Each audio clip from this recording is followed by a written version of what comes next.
हम वही कर रहे हैं साध संगत जी जो हमें समझाया गया था, बतलाया गया था, या रोज रोज समझाया जा रहा है, या कुछ और हम अपने मन मुताबिक करने लग पड़े हैं।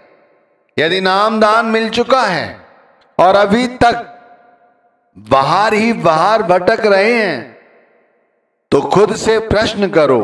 हर रोज कम से कम थोड़ा समय निकालो अपने लिए और अपने आप से पूछो कि जो समझाया गया था क्या हम उसी राह पर हैं। यदि उसी राह पर होते, चल रहे होते, तो आज मंजिल काफी करीब आ चुकी होती। बैठते ही ध्यान शब्द के साथ जुड़ जाता, शब्द धुन सुनने को अभी तक मिल जाती, शब्द का प्रकाश देखने को मिल जाता, लेकिन अभी भी हम कोसों दूर हैं। तो जो समझाया गया था, जो बतलाया गया था, हम उस राह पर नहीं चल रहे हैं। हम क्या कर रहे हैं खुद से क्यों नहीं पूछते? भाई खुद से पूछो, थोड़ा समय दो। अंतर्मुख भक्ति है नाम साधना। नामधारियों को यही समझाया जाता है कि अंतर्मुख होकर उस नारायण को, उस ओंकार को खोजने की कोशिश करो। गुरु घर ने समझाया है, पहले समझो। वाणी कहती क्या है? ओंकार ब्रह्मा उत्पत्त, ओंकार किया जिन चित, ओंकार शैल जुग भय, ओंकार वेद निर्मय, ओंकार शब्द उधरे, ओंकार गुरमुख तरह, ओन अखर सुनो विचार, ओनम अखर त्रिवगण सार। ये समझने की कोशिश करो कि क्या समझाया जा रहा है जो हम नहीं समझ रहे हैं। उस नारायण को, उस ईश्वर को, उस ब्रह्म को ओंकार कहा गया है। कहते हैं ओंकार ब्रह्मा उत्पत्त। जिस ब्रह्मा ने सारी सृष्टि की रचना की है, गुरु साहिब कहते हैं उसी परमेश्वर ने जिसे हम शब्द कहते हैं, उस शब्द ने इस ब्रह्म की उत्पत्ति की है। ये समझने की कोशिश कीजिए। हम सोच रहे हैं कि हम नाम दान मिला है, ये कोई छोटी चीज है। भाई ये बहुत बड़ी चीज है। इसी शब्द ने इसी ब्रह्म की उत्पत्ति की है। ये गुरु घर में फरमाया गया है, बतलाया गया है। और ये समझो, जैसे समझ में आ जाएगी तो फिर अंतर्मुख साधना जो हम नहीं करते, नहीं कर रहे हैं, बाहिर ही बहिर मुखी होकर भटक रहे हैं, मनमर्जी की भक्ति लग पड़े हैं करने, वो चीज छोड़ दी जो समझाई गई थी। यही तो कहा गया है कि नामधारियों को वो करना चाहिए जो समझाया गया था। क्या समझाया गया था? ओंकार। वो ओंकार जिसने इस ब्रह्म को बनाया, उस ब्रह्म को जिसने सारी सृष्टि बनाई, वो ओंकार, वो शब्द है जो हमें हमारे सतगुरु ने दिया है। ओंकार किया जिन चित, यानी जिन लोगों ने उसी ओंकार को अपने हृदय में बसा लिया है, उस शब्द को बसा लिया है, समझ लो उसने अपने अंदर में उस ब्रह्म को जान लिया है। हम समझते हैं नाम का सुमिरन करना, बस नाम जप लिया काफी है। अरे भाई उस तत्व को समझो, क्या समझाने की कोशिश की जा रही है, ये नहीं समझ रहे हैं। कबीर साहिब ने कहा है, भक्ति दान मोहि दीजिए गुरुदेवन के देव, और नहीं कुछ चाहिए निस दिन तेरी सेव। हमें और कुछ नहीं चाहिए। भाई नाम दान दे दिया, हमें नामधारी बना दिया, अब हम सगुरे हैं। आपने हमें भक्ति करने का तरीका समझा दिया, सलीका समझा दिया। गुरु देवन के देव, अरे भाई ओंकार, उस शब्द के भी देव के देव गुरु को बताया गया है।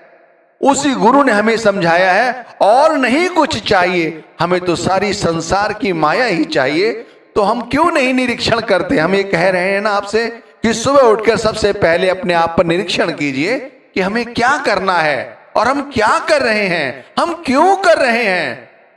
क्यों हम आम लोगों की तरह ही वैसा ही जीवन व्यतीत कर रहे हैं। ना हमारे अंदर आशा, आसक्तियां, वासना, क्रोध ये कम क्यों नहीं होते?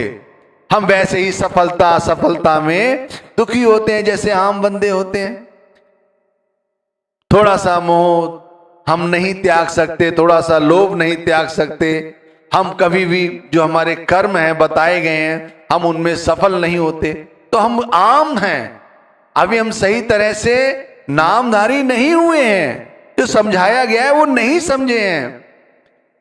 अभी अभिलाषाओं में हम फंसे हुए हैं, तृष्णाओं में फंसे हुए हैं, इसीलिए तो दुख और सुख में उलझे रहते हैं। लेकिन जो ज्ञानी है, ब्रह्म ज्ञानी है, जिसने शब्द को जान लिया है, जिसने ओंकार ब्रह्म उत्पत्ति, जिस शब्द ने ब्रह्म की उत्पत्ति की, जिसने ओंकार किया जिन चित, जिसने अपने हृदय में उस शब्द को बसा लिया, वो कछुए की तरह, समझते हैं, कछुआ जैसे चलता है फिर अपने अंगों को समेट लेता है और अपने आप को दुर्ग बनाते हुए बैठ जाता है। इसी तरह एक सच्चा नामधारी अपनी समस्त इंद्रियों को उसी तरह अंदर सिकोड़ लेता है और दुनिया की आसक्ति से निवृत्त होता हुआ गुरु के नाम को जपता रहता है, गुरु के नाम के संग अपनी आत्मा को समाहित कर लेता है। इसीलिए तो ओंकार किया जिन चित, जिन शब्द को अपने अंदर में जान लिया है वही कुछ जान सकते। ओंकार शैल गुण भय, ये समझने की कोशिश कीजिए क्या समझाया जा रहा है। ओंकार शैल जुग भय, कहते हैं कि भाई 4 युगों को चलाने वाला कौन है? वो शब्द। ओंकार वेद निर्मय, और चारों वेदों की उत्पत्ति किसने की? उसी शब्द ने की, उसी ब्रह्म ने की। जिस ब्रह्म को इसी ओंकार, उसी शब्द ने बनाया। तो समझिए क्या समझाया जा रहा? ओंकार शैल जुग भय, ओंकार वेद निर्मय। इसलिए शब्द को छोटा ना समझो, उस शब्द को रोज जानने की कोशिश करो। इसीलिए तो कहा थोड़ा समय निकालो, हर रोज थोड़ा थोड़ा समय दो अपने आप को। 2 मिनट, 4 मिनट, 7 मिनट जानो तो सही। आज यूं ही चला जाएगा, व्यर्थ हो जाएगा। ये श्वासें दिन प्रतिदिन कम होती जा रही हैं। 5वीं पातशाही ने कहा है, गुरु परमेश्वर पूजिए, मन तन लाए प्यार, सतगुरु दाता जीव का सबसे देई आधार। ये 5वीं पातशाही ने कहा है कि भाई गुरु परमेश्वर पूजिए, उस गुरु को पूजिए। उसे पूजने का मतलब ये नहीं है कि उसकी आरती वंदन करने लग जाओ। पूरा गुरु कभी ये नहीं कहता कि उसके आश्रम में आके या घर पे बैठ के उसकी आरती करो, नहीं।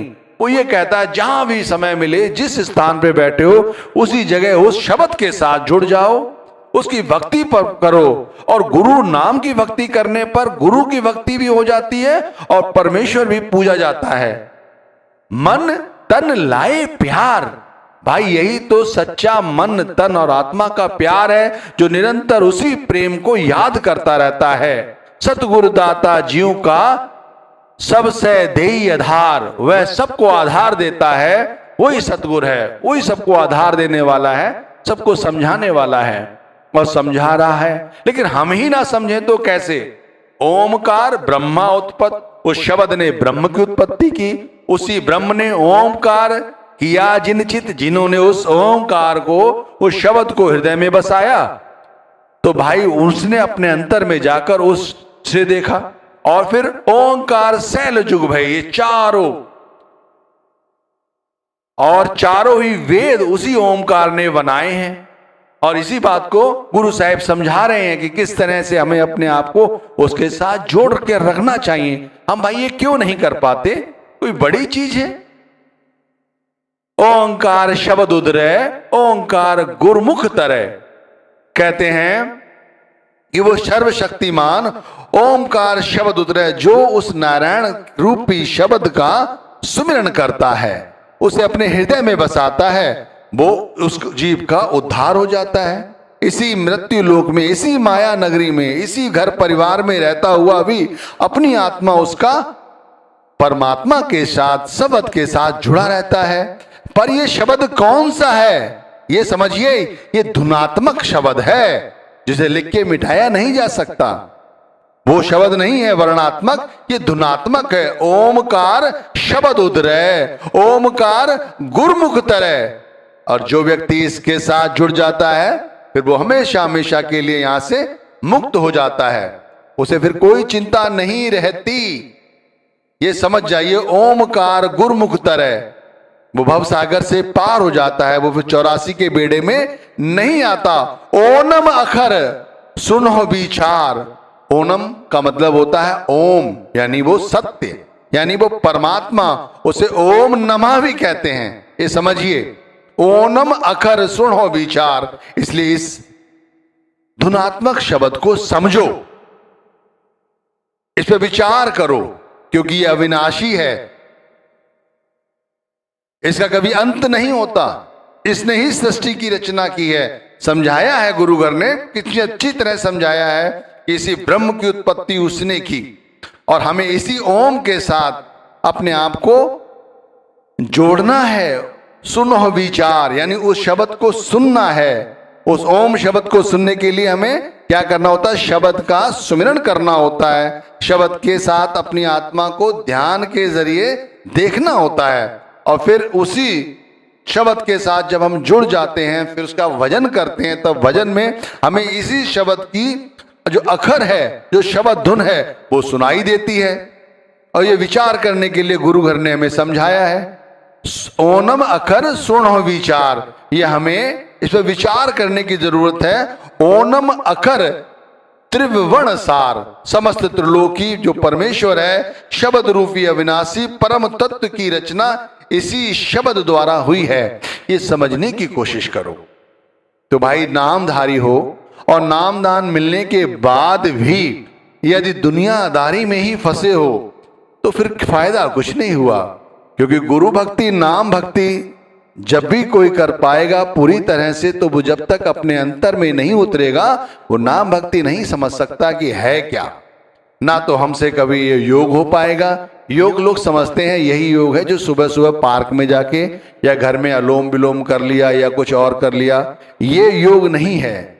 ये तो ठीक है, एक दूसरा योग है, लेकिन सच्चा योग वो योग है जब हम अपनी आत्मा को उस शब्द के साथ जोड़ लेते हैं।